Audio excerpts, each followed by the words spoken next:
Сөз Масалиев Исхак Абсаматовичте. Чоң рахмат. Урматтуу Гүлшат Кадыровна, урматтуу өкмөттүн мүчөлөрү. Азыр эле биз бир мыйзам долбоорун карап атабыз. Ал жерде кичинекей бир туннелден өтүш үчүн төлөмдөр жөнүндө бир талкуулап бир саат отурдук. Ойлоп көрсөк, ошол туннель болобу, жол болобу? Бардык салыкчылардын акчасына курулган. Аз болгонсуп эми төлөмдөрдү биз алып атабыз. Негизи табигат боюнча бул туура эмес да. Эгерде жеке менчик жол болсо, жеке менчик көпүрө болсо, жеке менчик туннель болсо, анда маселе жок. Адамдын каражаты кеткен, эмгеги кеткен, аны акташ керек. Ал түшүнүктүү. Бирок мамлекет, СССР мамлекет куруп берген туннелдин өтүш үчүн биз алып атабыз. Эми айла жок, аны ремонттош керек экен да. Биз бүгүн өкмөттүн башчысы көптөгөн жерде айтып атат, бюджетибиз Кудайга шүгүр, жетиштүү деп. Жетиштүү болсо эмне эле кайра салык киргизип атабыз биз? Өткөн жыйында мына азыркы мыйзам боюнча Гүлшат Кадырова мен каршылыкты айттым. Азыр деле каршымын. Обязательное страхование бүгүн действует у нас. Есть такое понятие? Обязательное страхование жилья и автомобилей. Есть такое сегодня? Есть. Вот я владелец автомашины, у меня нет обязательного страхования. Оно вступает с 1 января. А как это логично будет? Закон еще не вступил в силу, а мы принимаем другой закон, который уже операции с недвижимостью, движимостью должны бы осуществляться только при наличии страхового полиса. Телега впереди лошади. Почему так получается? Обычно закон устанавливает те или иные правоотношения, в соответствии с которым приводится в соответствии с действующим законом. Но не так заранее. Мы приводим в соответствие с указом. Подожди, указ не должен противоречить закону.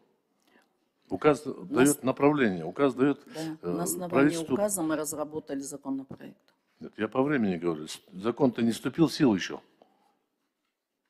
Как получается? Вот гипотетически мы с вами сегодня в декабре приняли. Президент подписал. 20 декабря вступил в силу. Как получится? То есть само действие страхования не вступило в силу, а потом еще вступит ли, я не уверен. Мы, скорее всего, будем пересматривать. Я, во всяком случае, буду инициировать, еще продлевать, потому что восприятие очень отрицательное. Почему восприятие отрицательное? Потому что население принимает очень отрицательно введение новых способов. Я, конечно, приношу извинения, что вот, может быть, возражаю, но это в первую очередь защита самих пострадавших. Ведь ОСАГО на основании вот именно страхового полиса, который действительно имеет незначительную сумму, для регионов 600 сомов, где-то там 1000 с лишним, Исхак Абсаматович, я просто договорю, он обеспечивает компенсацию ущерба именно для пострадавших в дорожном происшествии, даже не водителю, а возмещает ущерб пострадавшим, вот тем же, которые не имеют возможности заплатить себе там за лечение или еще что-то. И вообще вот именно вот в данном пункте как раз предусмотрено обязательство всех сторон, самого водителя и обеспечение именно защиты третьих лиц. Третьи лица – это пострадавшие в дорожно-транспортном движении. Это небольшая сумма заплатить сейчас, Исхак Абсаматович, в год страховой полис.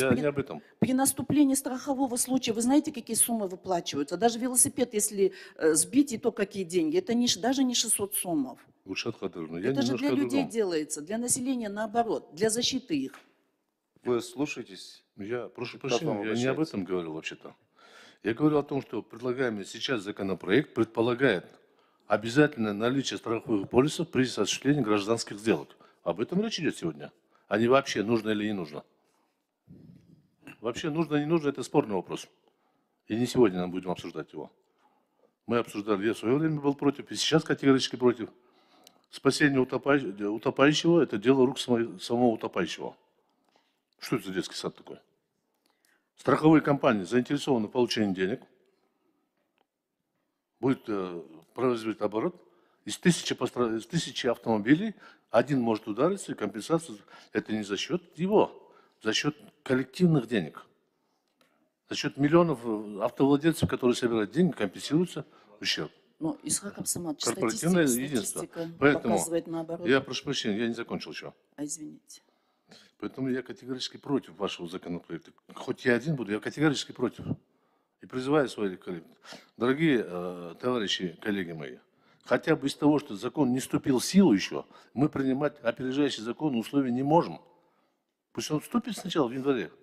Начнется практика, потом вы вот эти законопроекты спокойно можете требовать, добавлять. Так не бывает. Исхак Абсаматович, ну даже постановлением правительства, да, пусть председатель Госфиннадзора. Исхак Абсаматович, Саламат Старбе, позвольте ответить на ваш вопрос. В соответствии с законом об обязательном страховании гражданской правовой ответственности владельцев автотранспортных средств, обязанность страховать свою ответственность уже вступила в силу для всех граждан Кыргызской Республики с 1 января 2022 года. Так. Передвижки они делались только методом, значит, передвижки Передвижение действия ответственности. постановления Кабинета министров, где говорится о том, что когда останавливают транспортное средство, у водителя могут спрашивать автоинспектора определенный перечень документов. И среди них не было страхового полиса, как обязательного для предоставления по требованию инспектора. Его не было. Он уже вступил в силу и действует. Здесь в закон о дорожном движении изменения вносятся только лишь для того, чтобы вот есть стандарт передвижения автомобиля. Да? То есть при передвижении автомобиля автомобиль должен находиться в исправном состоянии. Стоп. К нему как стандарт добавляется, что и ответственность его. Я вас поправлю. Не Да, только при автодорожном движении, а государственная регистрация прав на недвижимое имущество. Если я не застраховал дом, я его продать не могу. Кто вам дал такое право? И зачем вы такое право даете? Я владелец, собственник. Я его построил. С чего ради я его должен страховать перед тем, как продать? Вы мне объясните? Как быть с многоэтажными домами? Каждая квартира отдельно продается. Они что, все страховать должны? Этого в законе нету. Но это недвижимое имущество. 120 квартир жилого дома. Каждая из них застрахована должна быть. Так, да? Вы что, ради страховых компаний работаете? Сколько компенсаций выплачено за пожары, за автоаварию? Из бюджета? Да нисколько. Всегда договариваются сами. Вот гаишники наши, работники дорожного движения знают. Исхак Абсаматович, можно цифры привести? Да. Марат Тугульбаевич. Да смысла нету. По страхованию жилья, по обязательному страхованию жилья, в целом выплачено в 2024 году, вот, получается по итогам 9 месяцев, 57 миллионов 508 тысяч выплачено по страхованию жилья. В 2023 году было выплачено Подождите, 27... по страхованию жилья? Да. Пожалуйста, пример. Конкретный пример. Где? Сейчас вот За что? здесь Нет, почему? Вы должны государство- знать. В Баткене? Нет, в Баткене не выплачено, потому что ни одно здание не было застраховано. Где застрахованы были здания? И по страховому полису получили компенсацию. Покажите мне, назовите адрес. Дом расположен там-то, там-то. Дом во время спецоперации милиция разгромила террористов. В Дмитриевке вот здесь. Ну, такие данные Марат это мы не Ильич, можем. Прошу прощения. Восстановили? Нет, не восстановили. Исхак Абсаматович, это не стихийное бедствие. Но это все равно не стихийное бедствие, но это же действие связано с другим-то. С уничтожением террористов. И что, человек должен страдать, что ли? Такой случай тоже должен предусмотрен быть. Страхование. Но она тем более не застрахована. Вы не можете платить ей компенсацию. Это я пример бегло сделал. Если Где? позволите, здесь государственная страховая организация находится. Дайте мне, они я в вам основном сказал простой вопрос. занимаются- Дайте мне Пример адрес, скажет. дом человека, кому компенсировали по страховому полису. Ну, это конфиденциально. Страховые Да. платежи – это не только возмещение ущерба за автомобиль. И не столько. Уважаемый Исхак Саматович, заместитель председателя правления Абдыджалиев Бахтаул, государственная страховая организация. В этом году у нас рекордное количество селей было, 331 по данным МЧС. В этой связи я лично сам выезжал на каждый страховой случай по регионам. Это, как вы помните, в Новохасском районе были сели, в Харасуйском районе, в городе Ош были, в Джалабадской области были, в Новокенском районе, город Малису. Туда выезжали, мы сами выдавали выплаты гражданам. Граждане в основном социально уязвимые слои населения. В основном это социальные работники, учителя, врачи. Это те госслужащие, которые ранее... Так, прошу прощения. Вы совсем не туда меня тянете. Я совершенно другое спросил. Мен башканы сурадым силерден. Азыркы мыйзам негизинде, но камсыздоо принцип менен, полис менен баягы жоготуулар кайтарылган канча болду, каерде болду? Силер айткан ал башка. Ал мамлекет тарабынан силерге акча берилет, силер общий акчадан берип атасыңар. Мамлекет. Ал эми мен айтканым, эгерде мен 100 сом, Это именно за страховая выплата. Он об этом говорит. если дома не застрахованы, как ты будешь платить? Конечно же. Мы платили те, кто застрахованы были. Из-за того, что они не были застрахованы, не было выплачено тем, которые не были застрахованы. Мы Исхак предлагаем... Александрович, вот так вот было. Misal için bir ayılda 10 üye alıp gitse, 5 öğünü төлөп бердилер, 5 öğünü төлөгөн жоксуңар, туурабы? Жок. Силер баарына төлөп бердиңер. Себеби өкмөт айтты, аларга жардам бериш керек. Ошондо теңдик болот да. Сен андай бөлө албайсыңар. Бөлгөн жок, тең бердиңер баарына. Зачем жалган түшүрүп атасыңар мага? Келгиле мага, эгер жалган болсо, сизди кызматтан кетесиз, андай кылбагыла. Мен күйүккөнүм, для чего мы каким-то частным страховым компаниям создаем возможность работать на наших деньгах? Я против этого. Ошол эле болгону. А насчет того, что интереса, я все-таки считаю, бүгүн мамлекетибизде өнүгүүлөр, жакшы иштер болуп атат, бюджет көбөйгөн, салыктар абдан көп түшүп атат, экономика өсүп атат. Ошол акчадан бир жолун издебейлиби? Компенсацияларды.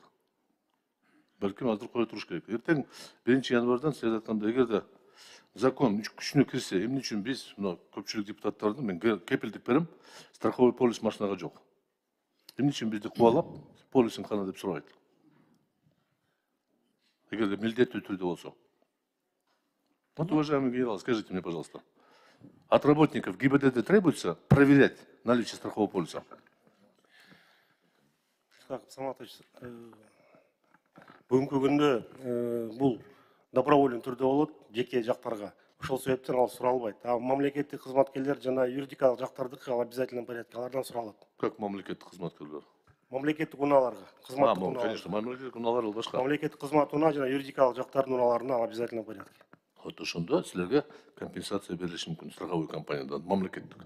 Ал эми жарандардыкы бир аз башкачараак да. Сен төлөсөң сага берет, төлөбөсөң берилбейт. Бирок өз ыктыярдуу болуш керек да. Мен ушуну айтып атам. Анан силер жолдо токтотуп туруп сен полисиң жок деп, эмне кыласыңар силер? Камап коесуңарбы?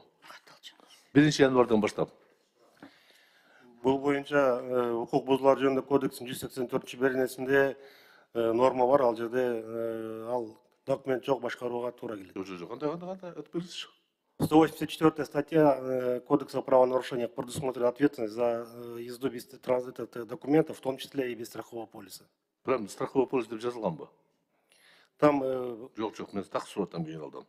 Именно страховой полис жок деген кодексте бар. 184 берене 2 пункт жазылып турат. Жер үстүндөгү жүрүүчү транспорт каражаттарынын ээсине жарандык укуктук жоопкерчилигин милдеттүү камсыздандыруу ырастанган мыйзамдарда каралган документтер жок транспорт каражатын башкаруу. Эмне болот ошо штраф болуп? Штраф предусмотрено. Канча? 3000 сом. Анан экинчи жолу болсо канча? Не болсо? Экинчи жолу каралган жок, негизи разовое нарушение. Нарушил, оплатил, нарушил, оплатил. Ну все, төлөй берсе жүрүп боло берет, а? Жоқ, төлөбөгөн болсоң да Урматтуу кесиптештер, мен кыскача жыйынтыктап коем. Мен түпкү тамыры менен ушул мыйзамга каршымын. Каршы болуш берем. Ошондуктан бул туура эмес. Мен айтам, бир аз шашылыш болуп атат да. Бул мыйзам толук күчүнө киргенде кайра келип калсак туура болот. Ошондой принципке мен каршымын да.